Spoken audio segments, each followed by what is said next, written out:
کہ اسلام میں فرقے بنانا حرام ہے.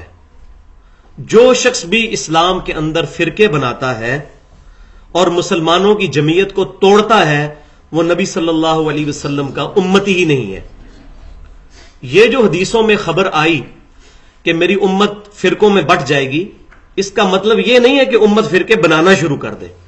یہ ایک غیبی خبر تھی جو اللہ تعالیٰ نے امام کائنات سید الاولین والآخرین شفیع المذنبین رحمت للعالمین سیدنا و مولانا امام اعظم محمد رسول اللہ صلی اللہ علیہ وسلم کو عطا فرمائی تھی. جیسا کہ قرب قیامت کی نشانیوں میں آپ نے بارہا سنا ہوگا کہ قرب قیامت میں عورتیں ایسا لباس پہنیں گی کہ ننگی نظر آئیں گی. اب اس کا مطلب یہ نہیں ہے کہ عورتیں ننگا لباس پہننا شروع کر دیں، یہ خبر ہے. اسی طرح میری امت فرقوں میں بٹ جائے گی، یہ خبر ہے، نہ کہ حکم ہے کہ فرقے بنائے جائیں. حکم کیا ہے؟ قرآن پاک پورے کا پورا قرآن اس کے خلاف ہے. صرف سورۃ الانعام کی آیت نمبر 159 جو ہے، بسم اللہ الرحمن الرحیم، ان الذین فرقوا دینہم وکانوا شیعا لست منہم فی شیء. بے شک جن لوگوں نے دین میں فرقے بنائے اور اپنے آپ کو گروہوں میں بانٹ لیا، اے محبوب صلی اللہ علیہ وسلم آپ کا ان سے کوئی تعلق نہیں ہے. انما امرهم الی اللہ، ان کا معاملہ اللہ کے سپرد. ثم ينبئهم بما كانوا يفعلون، پھر اللہ تعالیٰ ان کو بتا دے گا جو کچھ وہ دنیا کے اندر کرتوت کیا کرتے تھے. پھر کیٹیگوریکل مینشن ہوا ہے سورہ آل عمران کی آیت نمبر 103 کے اندر، وَاعْتَصِمُوا بِحَبْلِ اللَّهِ جَمِيعًا وَلَا تَفَرَّقُوا، اللہ کی رسی کو مضبوطی سے تھام لو، آپس میں فرقوں میں مت بٹو. فرقہ واریت کی بنیاد پر کوئی شخص اہل سنت والجماعت کہلائے یا اپنے آپ کو اثنا عشری کہے یا دیوبندی بریلوی اہل حدیث کہے، اس کا قرآن اور نبی صلی اللہ علیہ وسلم کے ساتھ کوئی تعلق نہیں ہے. ہاں، فکر کے طور پر اگر کوئی چیز بیان کرتا ہے کہ ہم اہل سنت کی فکر پہ ہیں، یہ علیحدہ بات ہے، یہ بالکل ڈیفرنٹ چیز ہے. لیکن یہ بھی اوائڈ کی جائے. کیوں؟ سورۃ الحج پڑھ لیں، آخری رکوع ہے، بسم اللہ الرحمن الرحیم، هو سماکم المسلمین من قبل وفی ھذا. اللہ تعالیٰ نے، اللہ کے محبوب پیغمبر سیدنا ابراہیم علیہ السلام نے بہت پہلے تمہارا نام مسلمان رکھ دیا، اور اللہ نے اس کتاب میں تمہارا نام مسلمان رکھا ہے. یہ واحد جگہ ہے قرآن میں جہاں اسم کے طور پر مسلمان آیا، صفت کے طور پہ نہیں آیا. باقی جگہوں پر آیا وَلَا تَمُوتُنَّ إِلَّا وَأَنْتُمْ مُسْلِمُونَ، دیکھنا تمہیں موت نہ آئے مگر اس حال میں کہ تم مسلمان مرنا.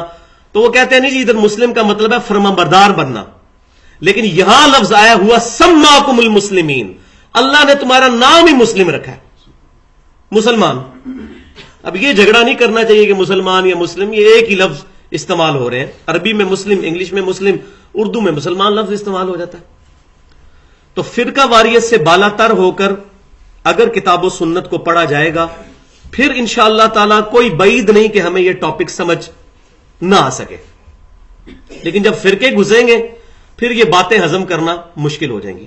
میں یہاں وہی بات کروں گا، بڑی ننگی بات، بڑی اریاں اور نیکڈ بات، کہ بھائیوں قادیانی صرف اس لیے کافر ہیں کہ ہم قادیانیوں کے گھر نہیں پیدا ہوئے.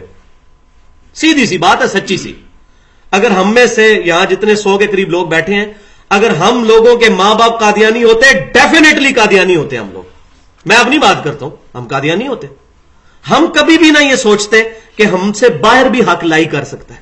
اسی طریقے سے کبھی بھی کوئی دیوبندی، بریلوی، اہل حدیث، شیعہ یا کسی بھی مکتبہ فکر سے تعلق رکھنے والا شخص کبھی نہیں سوچتا کہ ضروری نہیں کہ میں ہی 100% حق پر ہوں، ہو سکتا ہے سامنے کی بات بھی حق پر ہو، مجھے غلطی لگ گئی ہو کہیں پر. لیکن یہ ساری چیزیں اسی کو سمجھ آئیں گی جو نبی صلی اللہ علیہ وسلم کا دامن کرم تھامے گا. ان الذین فرقوا دینہم وکانوا شیعا لست منہم فی شیء.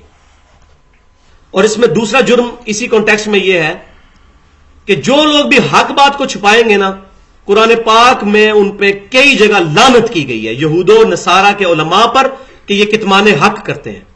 اسی وجہ سے کتنے صحابہ اکرام علیہم رضوان نے اتنی عجیب و غریب احادیث، وہ میں آج ٹاپک نہیں ہے، وہ مرنے سے پہلے بیان کر دی ہیں کہ کہیں ہم پر یہ جرم نہ آ جائے کہ ہم نے حق چھپایا. کتمان حق کرنے والے پر اللہ تعالیٰ نے قرآن میں کئی جگہ فرمایا کہ اللہ کی لعنت، اللہ کے فرشتوں کی لعنت، تمام لعنت کرنے والوں کی لعنت جو حق بات کو چھپاتا ہے. فرقہ بچانے کے لیے اسلام بچائیں گے فرقہ ختم ہو جائے گا، فرقہ بچائیں گے اسلام ختم ہو جائے گا. اسلام جمع فرقہ از اکول ٹو 0. اب ہم نے فیصلہ کرنا ہے کہ اسلام بچانا ہے یا